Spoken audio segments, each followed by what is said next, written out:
In today's lesson, I would like to focus on joining tables. And this is something that we touched on briefly in the previous lesson, but now we're going to dig into it in more detail. Now, to illustrate this idea, we want to create a couple tables. And I want you to think of Amazon. So with Amazon, we have orders or items. So you can imagine an order table will contain lots of order numbers, and each of these numbers will represent some item, like a PlayStation or a TV. Now, we need a way to connect these orders to users so that when I buy an item, there is some record to show that this user has purchased this item and this user has purchased that item. So to do this, we're going to create a couple tables. But to start, let's create a new database. And just for this lesson, we'll call it maybe it's our practice database. Next, we need to use that database. And now we want to create our users table. So this should be fairly familiar to you at this point. Create a table users, and it's going to have an ID. It's an integer. It should auto increment.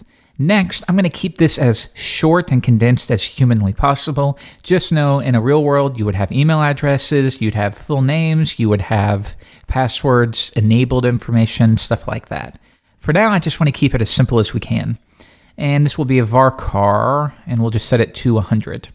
All right, the final thing I need to do is set that primary key so that the ID field has to be unique. All right, that looks pretty good to me. We run that, and the table has been created. So let's insert into the users table, and we just need to insert the username. So values will be Jeffrey Way. There we go. We'll create another one for John Doe. And then maybe one more for Jane Doe. All right, so now if I run select star from users, now we have this very simple table with 3 usernames. Good. The next step is I want to create another table for the orders, the items that they have purchased. So create table orders, and within here, one more time, we're going to have that primary key.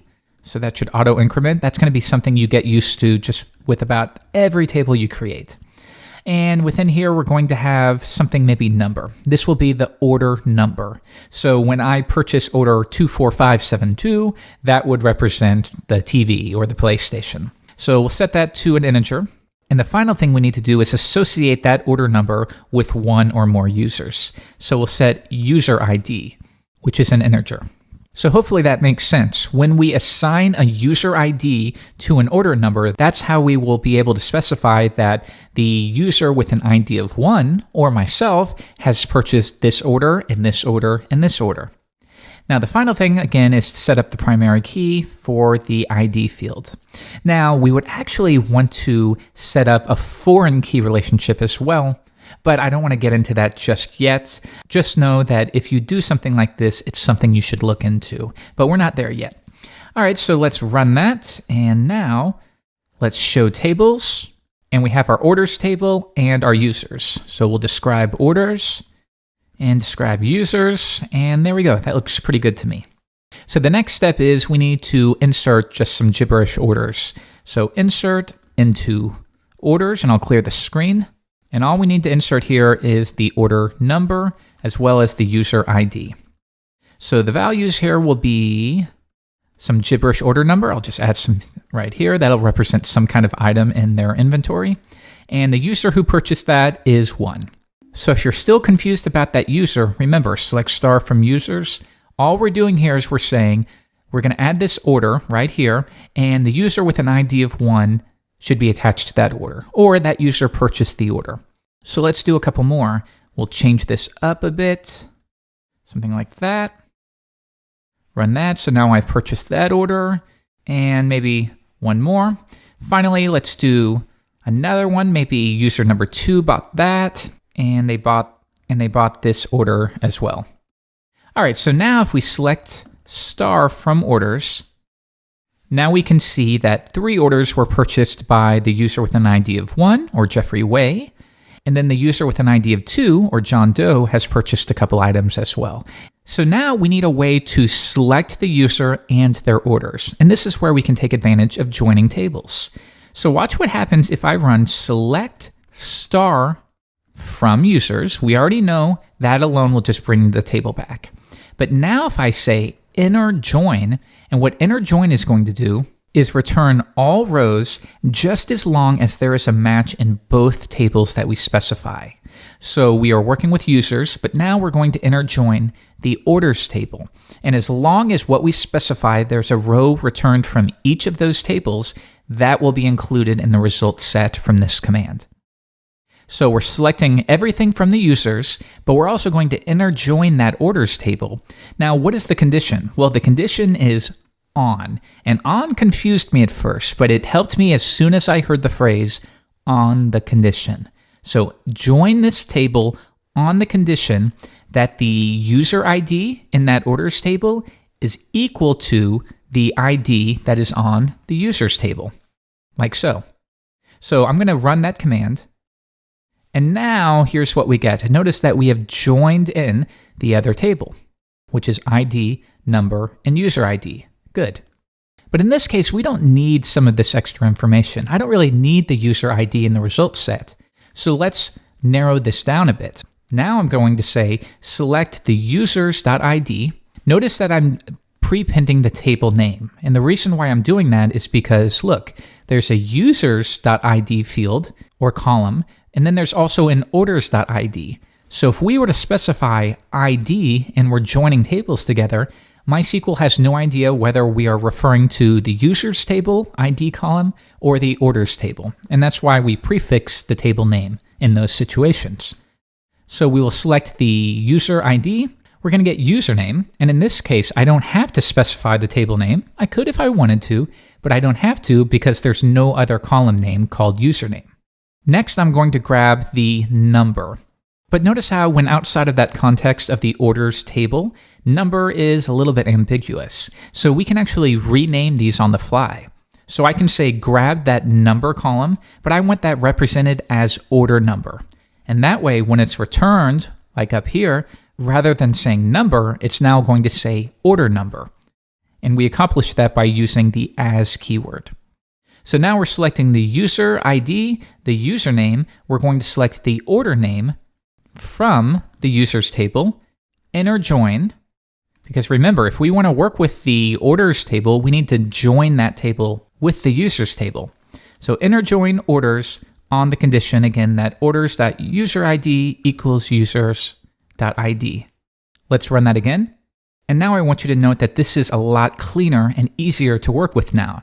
We have the ID, we have the username, and we have a list of each order. So we can go down here and say, okay, Jeffrey Way bought this order, then Jeffrey Way bought this item, then Jeffrey Way bought that item, and it's just kind of this track record of all the items that have been purchased. But what if, for example, we just want to see the orders that I purchased? Well, in that case, I'm going to hit up to go back a step, and now I'm going to add a where clause. So we've run our SQL command. Now I'm going to specify return all rows where the ID equals whatever we specify. In this case, if we want the Jeffrey Way ID, I need to grab number 1. And now take a look at this. Because I used ID, it's letting us know, hey, that's ambiguous. Are you talking about the user's ID column or the order's ID column? And that's why I noted we have to be explicit about that. So I will press up, and I'm going to clear the screen with Command K, and now I will replace that with users.id and run it. Now we have this result set that only contains the orders that I have purchased.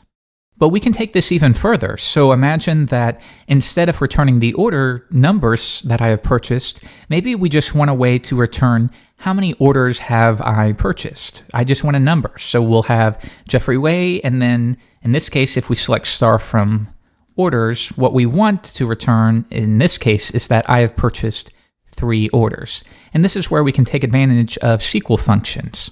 So let's try this again. Now I'm going to run select users.id, the username, and now I'm going to use a function count. Within here, I will pass orders.number. So that is going to count the total number of orders that I have made. Now, in this case, when we are not selecting a column name, we're just selecting count orders number. That will be set automatically, or we can specify a column name. And I'll do that again as order number. Next, we're going to select from the users. And once again, inner join orders on the condition that orders.userid equals users.id. Finally, we're going to specify that we only want this to run on me. So where users.id equals 1. So let's run that and take a look. Now we have this custom column name. So just because it isn't specified in the table doesn't mean that you can't create your own on the fly. If we run this again and change it to 2, now we'll see John Doe has purchased 3 items and Jane Doe has purchased 0 items. So I'm going to clear the screen. So we've taken a look at inner join, but you will also come across things like left join as well as right join. Now, the only difference between those is that in the case of inner join, a row will only be included in the result set if a row is matched in each table. But that's not the case with left join and right join. So if I select star from users, inner join orders on the condition that users.id equals orders.id, we run that, we're familiar with this at that point. So now I'm going to change it from inner join to left join, and we get the same thing. Okay, but now let's make it right join. Now this will be a little bit different. If we run it, and this time, even if there are no matches in the left table or the users table, we're still going to return the results from the orders table. And that's how right join works. With left join, even if there are no orders returned, which is the right table, we're still going to return the users. So in this case, we have these order numbers, but they have not been assigned to any user, so they have not been purchased. So I don't want you to worry about those too much yet. They have their place, but at least for the beginning of your learning, stick with inner join. It's easier to wrap your mind around, and then when you do need left join or right join, you'll know where to look to find those. So now that you have a fairly decent understanding of working with databases, at least what you could pick up in 30 minutes, in the next lesson, I'm going to show you some GUI apps that will make working with these commands a little bit easier on the eyes. And then after that, we can learn how to actually connect to these databases from our PHP.